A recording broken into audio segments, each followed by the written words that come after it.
Iginiit ni Senator J.V. Ejercito na dapat magbayad ng mga miyembro ng kadamay kapalit ng pagtira nila sa mga pabahay ng gobyerno sa Pandi, Bulacan. Kailangan daw kasing mabawi ng gobyerno ang pondong inilaan nila sa pabahay para magkaroon din ng panggastos sa iba pang housing projects.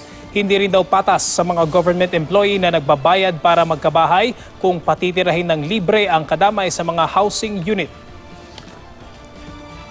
Wala dapat libre dahil even the low salaried government workers, ang ating mga production staff, no, lahat ng ating mga kababayan nagbabanat ng buto para may pundar na bahay. At kaya it will be very unfair, even our OFW. So it will be very unfair kung sila po ay bibigyan na lang ng gano'n basta-basta ng libre. Kaya dapat lang na siguro pagtrabahuhan nila kung sakasakali.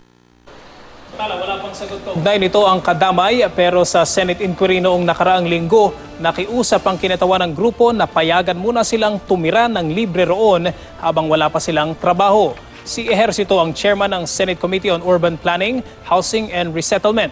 Bukas, nakatakdang pumunta sa Pandi, Bulacan ang Senate panel para magsagawa ng ocular inspection sa mga housing project ng NHA.